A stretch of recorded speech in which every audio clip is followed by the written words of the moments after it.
today. I'm so excited. I have Kris Burbank as my guest. And Kris and I have known each other for over 15 years. Seems unbelievable. But time flies, of course.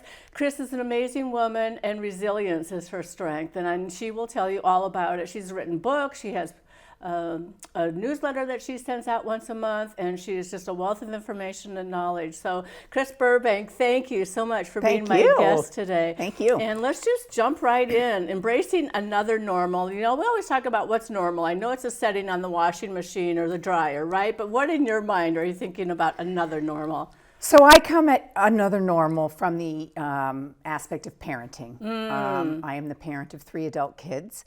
One, our son Andrew, who's 29, who you know. I know was Andrew. He was born 4 months early. And what we expected in the way of a normal childhood, a normal parenting experience, is not what we experienced. So you had no like premonition or warning or no signs that it wasn't a normal pregnancy like your first pregnancy. You just expected another 10-pound baby boy. Yeah, in fact, our first child was late. A week late, and our second child was 4 months early. So for most people, that doesn't mean anything except that it's 24 weeks gestation. He was about the size of my hand. And so, like I said, didn't even weigh a pound? 800 grams, so a little over a pound. Okay. But this was 29 years ago. A long time ago. It was known as a micro-preemie, is how it's defined. And thank goodness for amazing doctors and nurses and healthcare staff.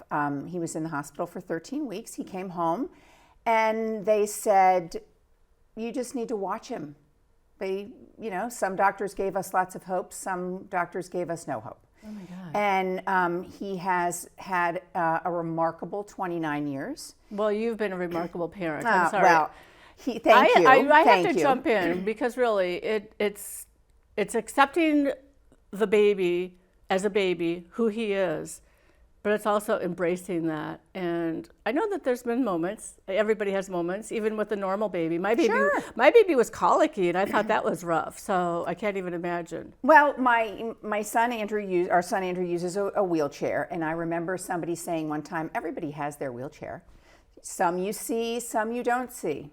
Okay. And I think when you think about disabilities, there are many people with disabilities. Some you see, some you do not see. That's true. The concept of another normal is really just that you have something that you didn't expect.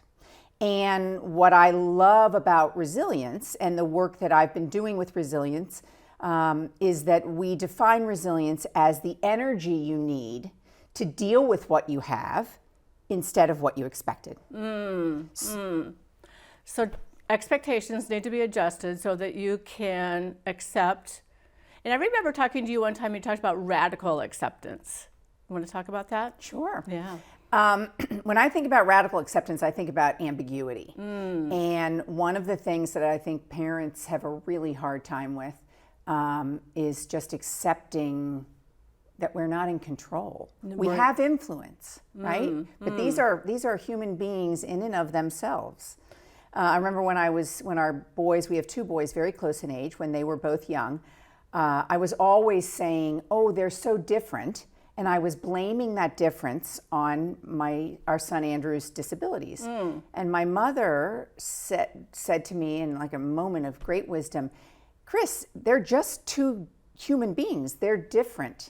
Period. And sometimes it may be the disability, but often it's just their personalities. And so I think as parents, sometimes in our frustration, we don't know how to deal with the ambiguity, and we try to control everything. And we can't. And so radical acceptance is really kind of taking a look at your life and trying radically hard work to accept certain things. And I'm not talking about accepting bad behavior. No.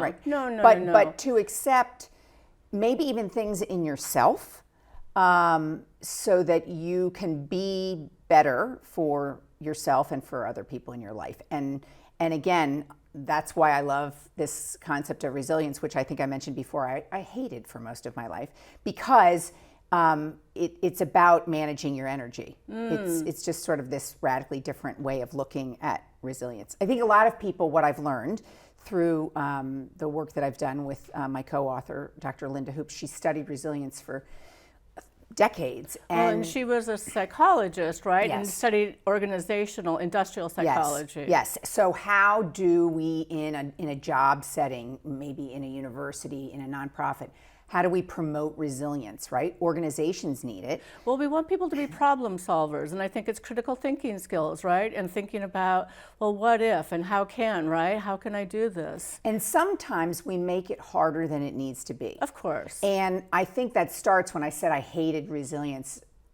growing up. I know it's a buzzword, it's overused. People, I would always think, oh, you're born resilient. Right? It's something you are. I'm more resilient than my brother, but my sister's more resilient than all of us. It's on a continuum, and all of us have different degrees of it, but all of us can grow in that potential to become more resilient and more capable, right? Yes, and it is not necessarily big things. No, you don't have to not. overcome some huge thing. In fact, it's these small things that you do. It's daily practice. Exactly. And we talk about it in the book. Linda actually developed this metaphor of muscles and 7 resilience muscles. And if you think about when you do a push-up to build your muscles, you're pushing up against something. Right. And so the concept of resilience muscles is that you're pushing up against a particular way of doing things that maybe doesn't come as naturally to you. But if we can utilize those muscles kind of in the same way, we don't have really sore quads or really weak triceps, right? We're more balanced, and our energy is more balanced, and our life is more balanced. Well, it's a systems approach, right? Yeah. I mean, it's not just one thing, it's a number of things. Yeah. So I was just thinking about it today, so I tried to organize because I knew this was going to be a really important conversation, and I wanted to use every minute as much as possible. So I thought about it in terms of physical, mental, emotional, and social, the 4 big components, right? And so each of those, and trying to be help me with the prosilient. Prosilient. I was going to say that, but it didn't sound right. Prosilient. So proactive in resiliency. So thinking about perhaps emotionally, and I wrote down some things that I might say, and I'm wondering if you would agree with these things, like, I can do it, I belong, I'm welcomed. Yeah, and in fact, that's one of those muscles that I talked about is proactive or positivity, and all of those exclamations, right? It's not that Pollyanna glass half full. It's just seeing opportunities in maybe a situation where things look dark. But to be more resilient is to have a strong positivity muscle where you don't automatically go down. Oh, why do I have to deal with this? Right. This is too hard. Or that kind of catastrophizing. This always happens, or this never is going to go the way I want it to, right? So taking a more positive approach and being open to positivity where you might not normally see it or find it. I agree. Yeah. And one thing I wrote this, I can do it, I belong, I have influence, I have power, I choose this. But also one that I wrote after thinking about it, my voice matters and my experience matters. So my experience is kind of taking me to the next step where maybe first I was wobbly on my bike, and now I can ride the boroughs of New York City, kind of thing, right? When I think about not just parents who might have a child with complex medical needs or a disability, but caregivers in general, that inner voice, that confidence is huge, because we are often asked to advocate for our loved ones. Of course. For our families, for ourselves. So gaining that confidence through this more positive approach is really important. So that would be then anybody who's a caregiver. So it could be a caregiver of an elderly person, caregiver of a baby, caregiver of somebody with disabilities. Caregiver is a broad term that can go with anybody. And also I think you have a systems approach. Do you want to talk about that? Where you have checklists and ideas and ways to organize. And I think that is so critically important. Well, so it goes back to what I said before about sort of your preferred muscle or your preferred approach. One of the 7 prosilience muscles that we talk about in my book, our book, is this concept of structure. I personally kind of over-index on systems and structure. I take great comfort in having a plan. And so for me, utilizing a system, having sheets of information, having documents in a Google Drive, all of it to make my life easier, my responsibilities. Maybe, I'm onboarding a new care team member to help with my son. Feeling organized makes me feel empowered. Well, it gives you some control too. And you talk about grief, and grief is all about losing control, is how I look at it anyway. Yeah. So if you can reinstill or reinstate some control over whatever experience you're having, then you have a system. And then you also have people who can support you if you have a visual and organized file base or database that people can access. Again, it comes, as I said before, it provides some sense of comfort in an ambiguous life. Exactly. Right? We don't have a crystal ball. We don't know. If you ever would have told me that at the age of 29, our son, well, we were just talking about this, would have been in a part-time job, nominated for a regional Emmy Award for the work that he was doing. Talk about that, Kris. What is Andrew doing now? Andrew does Look a number at your face of things. Glow. Well, he's so proud of himself. Well, and I know. And we're really proud of him. You should be. I think part of it is that he's unlocked his passion, right? So ever since he was a little kid, and if he were here, he would talk it till he, he's very loquacious. Yes, and he would tell you he's always loved animation, and he's always been a big fan of public television. And he has the most wicked sense of humor. He is a funny guy. Well, he has figured out a way, in addition to doing, he participates in like the Greater New Haven Community Chorus, right? That singing is a passion of his. But at work, he went and was hired at Connecticut Public Broadcasting to do data entry work, and they found out that he loves animation, and so he worked and developed with their wonderful content development team this program called The Positive Place, and it's an animated short program for people of all ages to help them understand living with a disability. And it was nominated, and he narrates it. It's filled with his humor. It's filled with people in his life that he describes, and they're animated, and of course he changes their names to protect their privacy. But yeah. But it's problem solving too, because I've looked at them, and it's him going hiking with his friends, and they have to get over a log, right? Yeah. And people need to look that up. How would they access that information? They can get it on YouTube. They can get it on the Connecticut Public Broadcasting website. Okay, so what did they look for, It's Andrew? called The Positive Place. The Positive Place. Okay, so The Positive Place, we'll have to get that out there too. Yeah, and what I was going to say before is that structure is just one of those muscles, Absolutely. Right? Talking about this brings to mind for me another muscle, which is creativity. And again, people sometimes in their need to control, they don't want to entertain ideas that aren't their own. They don't want to think outside the box. They want things to be very predictable. Logical, sequential. Right? Yes. And yet, when we talk about resilience in any setting, especially in the family setting and especially for parents, being creative and being willing to experiment a little, knowing that it might not work, but if it doesn't work, you don't do it again. Right. Or maybe you tweak it and try it a different way. Right. Those are also muscles that are really important to this concept of proactively building resilience. I love that. I studied improv for a while, and I think that was a real saving grace for me and got me to such a better place of yes and you know, so then you just go and think, oh, we could do this, or why not this, and we could do that. Oh, that'll work. Why not? Let's try it. Yeah. I think we were talking about this, maybe texting about it, but I recently learned about an acronym for shame. I saw that. Tell us about that. So, and this is what I'm thinking, shame can, in the case of some people, stand for should have already mastered everything. And I think this applies in spades to parents, and especially to caregivers. We think that because we're caring people, we should know how to be caregivers.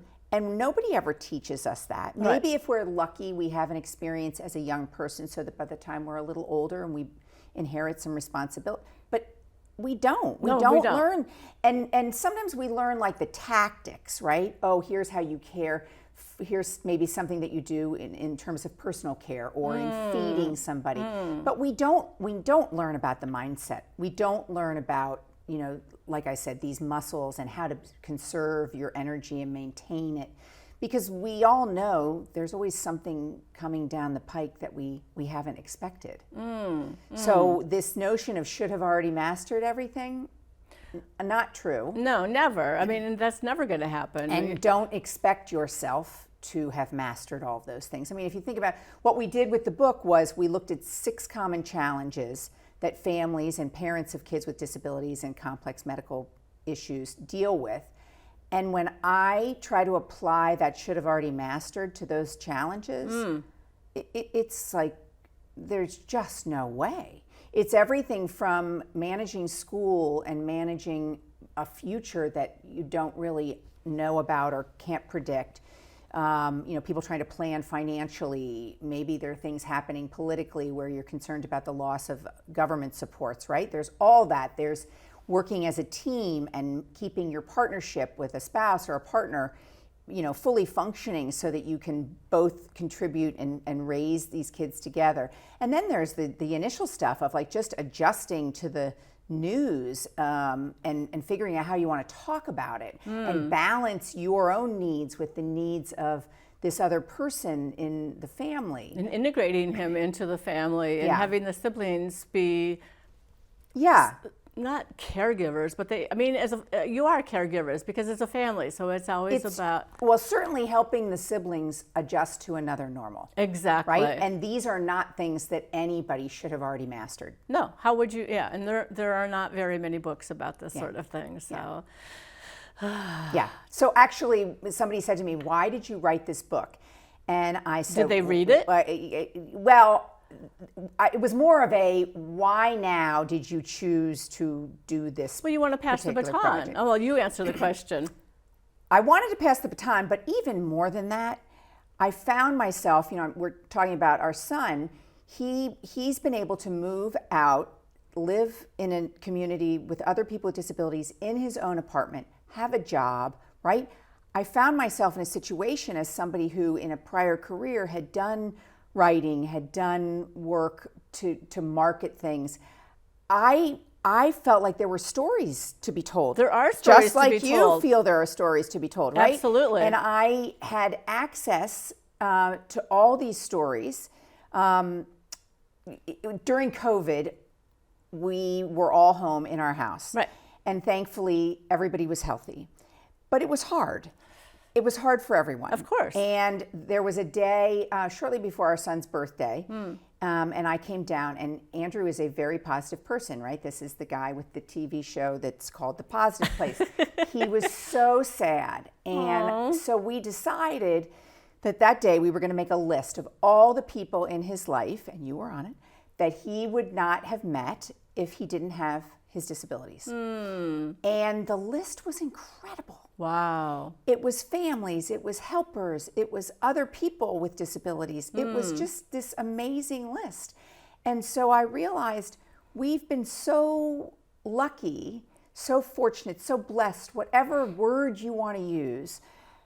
How about now I tell a little bit about our story, but also share the stories of other people who have demonstrated resilience and who offer hope and all kinds of sort of light at the end of the tunnel type experiences, so that parents who are kind of in the thick of it, and even therapists working with families or school teachers or doctors and nurses, that they could get sort of an inside look at some of what is another normal and how we embrace it.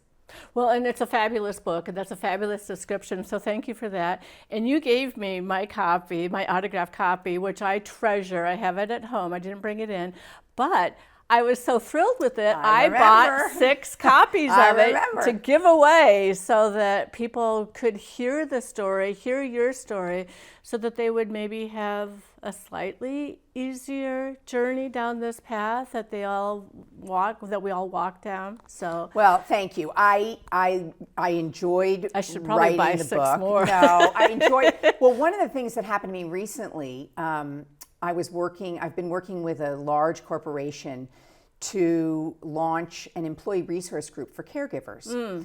And maybe half the caregivers are parents of kids who have some chronic need, but many of the caregivers are people who are older. And a woman came to me and she said, I'm helping my mother. She's older and she struggles in different ways, and we're both struggling with the recent loss of my father. And I want you to know that a lot of what you speak about in this book is applicable to what we're contending with right now. I'm sure. So for me, that was like doubly rewarding, because not only do I have people who've dealt with this community and sort of been a part of it, but then other people just saying, oh, this is just a different way of thinking about these challenges, and maybe some guidance for how to do it in a way that makes me feel more empowered. You know, I go back to what I said originally. I used to hate this word resilience. Right now, I love this word because I think that resilience can be really empowering for people. Of course it is. Nobody wants to feel that you're at the bottom of a pit and you don't have a rope. Yeah. We always need something to help us to get to where we need to go and where we need to be. Yeah. Yeah. And for me, I guess it was, do you have a hero? Who is your hero? Who are your heroes? Do you have? I have a lot of heroes. Some of them are more quiet. So I've been writing. I have a free newsletter that's available on my website, and So we should shout that out. Kris Burbank. It's my name, KrisBurbank.com. But there's a free newsletter, and I'm writing about Father's Day, and my husband is an amazingly positive person. He's a great guy. Which is so funny that my daughter knew your husband before you and I met, and I started to work with your family. So that's interesting. Yeah. So he's a hero. I have many women, especially other moms in my life, who have been just amazing for me at different touch points. Just there to sort of remind me, you're enough. You don't need to be a superhero, right? I think, again, coming back to that We're whole all shame human, thing, and right? We expect a lot of ourselves, and now more than ever, it's hard to navigate this world. It's hard for our kids to navigate this world, and I don't think we should adjust our expectations. But again, I'll come back to something my mother told me. She said, back when I was coming up in life, we wanted to be good mothers, good spouses. If we had a job, we wanted to be good at that work. Maybe good daughter, right? But she said, your generation, you actually want to be good human beings. You want to be good to yourself too. You hear about self-care and self-compassion. We didn't think about that. So I just think we have more and more that pulls at us. That's really interesting, because I never really thought about that before. I never thought, I guess it was always like the whole package, and then my mother was always like dinner needed to be on the table, and the table needed to be set a certain way. So their level of expectation was a whole different kind of situation, whereas I think for some of us, things have gotten a little bit loose in some ways and a little bit more flexible, but... Somebody asked me the other day, what do you wish you would have known 25 years ago? My kids are 30, 29, and 25. What do you wish you would have known 20 years ago? Okay. And I said, after really thinking about it, it's not the knowing. We know. It's the listening to it. It's the digesting it, right? I can't do everything perfectly. Or accepting it. Right? I can't have it all at once. Or accepting the help, maybe. Exactly. That's a huge one. They always say helpers have a hard time asking for help. If you're used to always giving the help, it's very hard across the board for people. Well, that's to interesting ask for because help. I did give your book, I said, to 6 different people. One of the books I gave it to was a friend of my daughter's, and I asked Emily recently, did she read it? And she said, I don't think so. Mm-mm.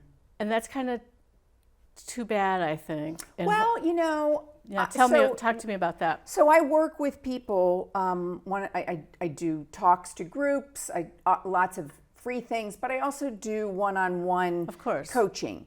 And I've had people reach out to me and say, "Oh, my sister really needs to work with you. Can you reach out to her?" And I say, "No. You know, Right. if she's going to benefit, she needs to contact me. I will happily talk to her anytime. Of course. I would love to talk to her. But it's this notion of the timing is everything. Timing is everything. And Yeah. when you know when it's right, when Yeah. it's you asking. Yeah. And it's just too bad, I think, that there's a stigma. Do you think there's a stigma where we kind of are like, oh, I don't want to have to ask for help, Yeah. we know because we've fallen down a couple of times and gotten back Yeah. up that it's good to have help. It's good to have help. So you talk about heroes, right? So my husband worked with a woman. We all became friends. I remember being at her home one day, and our kids were little. My daughter wasn't born yet, so the boys were maybe 5 and 3. And she said to me, "Okay, Kris, we know you can do it all. Now that we've established that, let's talk about who else can support you I love and that. assist you." I and love sometimes that. I think it's as simple as like that word help. Okay, if you don't want help, don't think of it as help. Don't think of it as help. Think of it as something else. Think of it as support.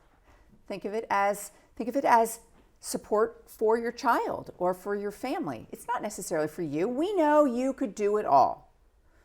We also know you can't do it all forever. Right. Without stumbling, without needing some kind of reinforcement. Or taking a break. Yeah. Just the respite, just having an opportunity to breathe again, Yeah. or for you to enjoy your husband.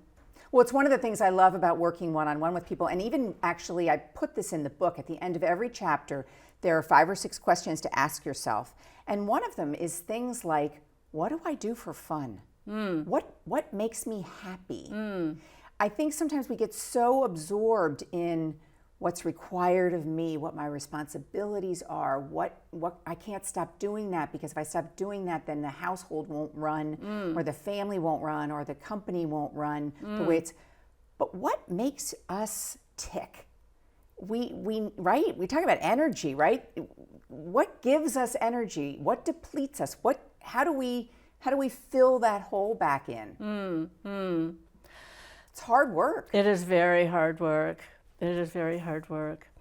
We just have a minute or 2 left. Our time has just flown by. Can I ask you a question? What?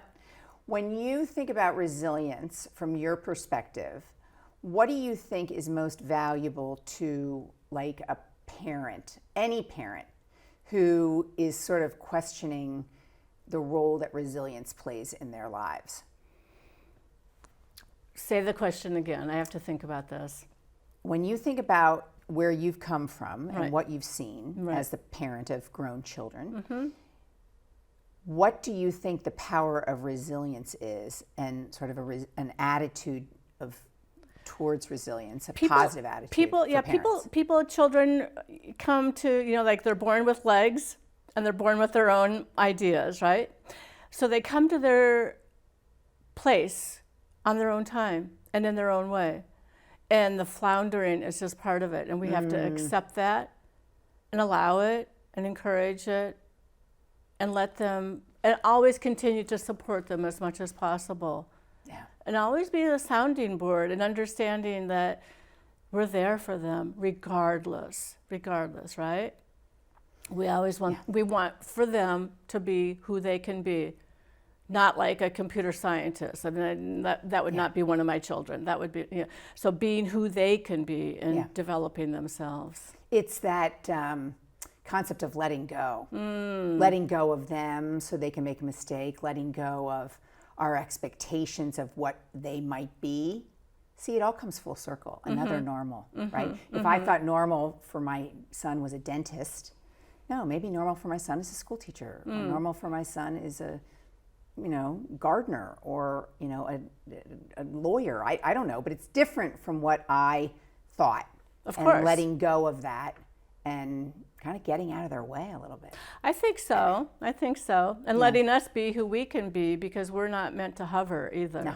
Right. Yeah. Yeah. Kris, thank you so much. Thank you. Thank you very, very much. This has been amazing. So buy the book, Embracing Another Normal. Get on KrisBurbank.com and sign up and follow her and share the news.